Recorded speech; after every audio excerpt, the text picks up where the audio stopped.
Greetings. Welcome to the Developing Dad podcast, where we bring the Bible to bear on culture, education, and the family. I'm your host, Michael J. Griffin Jr., and today we have an interesting topic. But before we get started, like, comment, subscribe. Help me to build the channel if you feel so led. Let's get straight to it. Okay, so you see the thumbnail. Choices, and I have a bunch of things up here. This is a part of a new series that I'm going to be endeavoring to complete sometime during the next calendar year. But I wanted to get this video out of the way because you can always come back to this video to find out what my process is. I'm big on process. I'm big on understanding why people make the choices that they make, why they settle on the positions that they settle upon. And I want you to know how I go about doing the same. So choices, you see, under the banner of Christianity or under the umbrella of Christianity, you have many acceptable positions that you can hold. Infant baptism versus credo, paedo versus credo baptism, your position on spiritual gifts, your position on the end times. There are certain things that are adiaphorous. We can choose to partake in certain things. The scriptures give us license in certain areas to, eat meat sacrificed to idols if it does not bother your conscience, but if it bothers your brother. So there's all of these different things that we can agree to or give assent to and still be considered Christians. Now, that doesn't mean that everyone who gives assent to certain positions have thought them out clearly.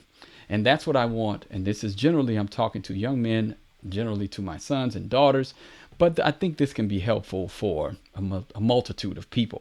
So what is my position on the law? What is my position on prophecy, spiritual gifts? You see the infant baptism, you see even this lady here doing yoga. That's a big thing, right? There are a lot of people who have dead set positions on all of these things.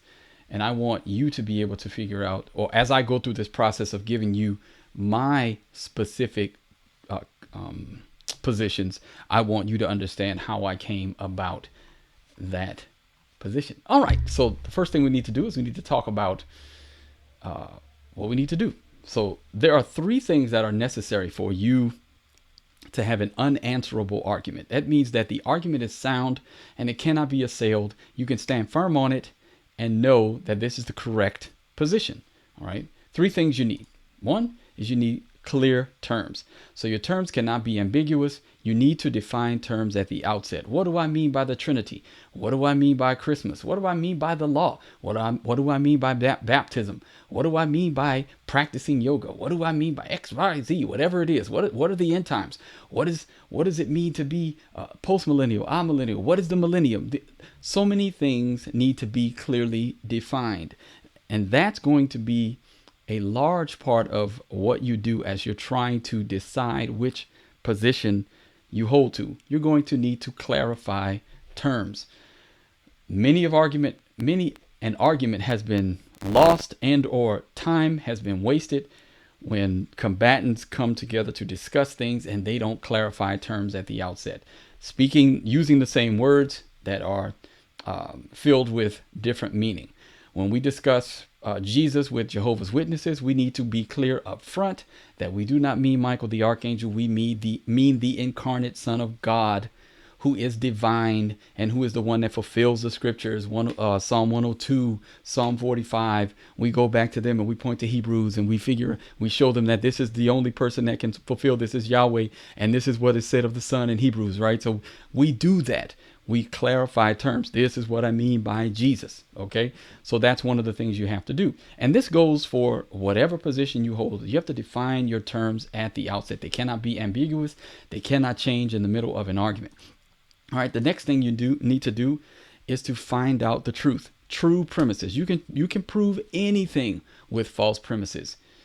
You need to find, if your terms are clear, then you have to be certain that the next step is that the statements that you make are true. And conversely, if you want to assail an argument, you need to find either an ambiguous term that's being used in an argument, or you need to find a false premise. That's one of the two things that you can do. And then the third thing you'll see shortly. But you have to be able to find the truth, make a statement, right? I am a man. That's a big deal these days, right? What is a man? What is a woman, right? If I say I am a man, or if a trans person says that I am a woman, is that true? You need to be able to go to the scriptures, find out what is what. Okay, and again, you can just go to a basic dictionary, biology, things like that. Anyway, continuing on. I won't get me in trouble in this video. Not yet. I'm gonna get in trouble in the later videos. All right. The third thing you need is valid logic. Your premises need to flow to your conclusion in a logically valid way. You cannot have any logical fallacies in your argument. If someone can spot a logical fallacy in your argument, then it is invalid, and you should not hold to that position anymore. Or you may need to rethink your position. The conclusion may be true. You may come to a true conclusion by means of false premises or by means of invalid logic. That doesn't, just because the logic is invalid does not necessitate that the conclusion is not valid. Okay, you just may have gotten to it in an invalid way, but it's incumbent upon you to fix it when someone finds invalid logic. You must, and again, you cannot violate the laws of thought, right? The first three: law of identity. If a statement is true, then it is true. You cannot violate that. If the law of excluded middle, a statement is either true or false. There's no truth. What's true for you is true for me, may not be true for me, etc., etc. All of that postmodern garbage, that's out of the window, right? A statement is either true or false. It cannot be one or the other. Well, it has to be one or the other. The law of non-contradiction. Statements cannot be both true and false at the same time and in the same way. You cannot, and you can't have a statement that is both true and false. That is a contradiction, and you cannot hold to a contradictory position. So, what are some of the things that I want to give you as a caution? All right, these are some cautions. When you are doing this work, and this is a lifelong process. I'm still in the midst of figuring out certain positions.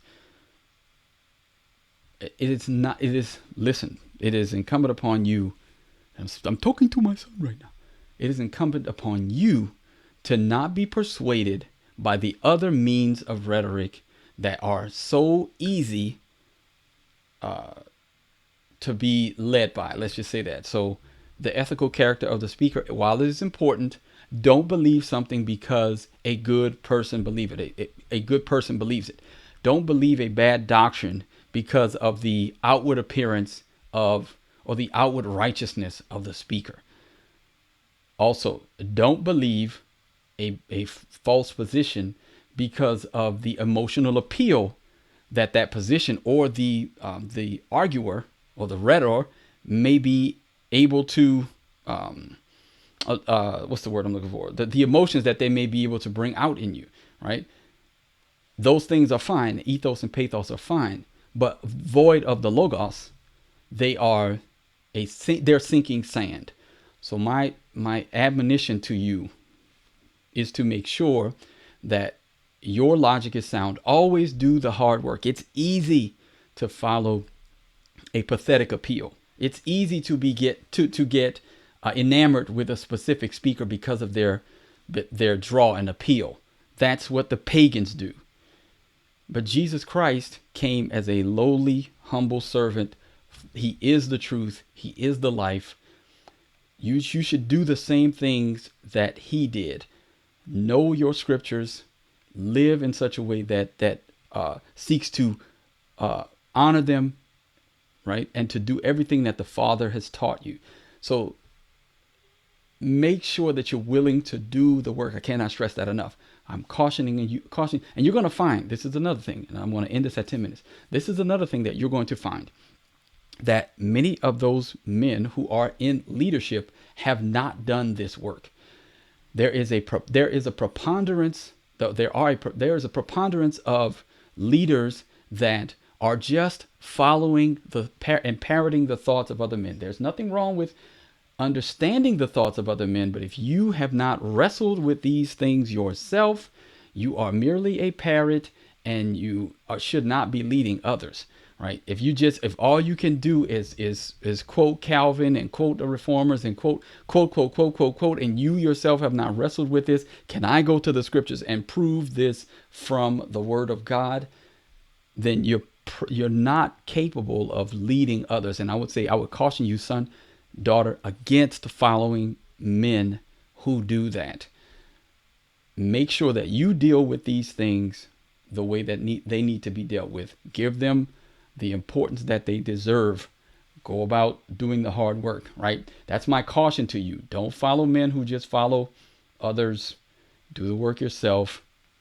Make sure that you are well studied and understand, because this is life and death stuff. Some of this is life and death stuff, like, whether or not what you believe about the Trinity, right?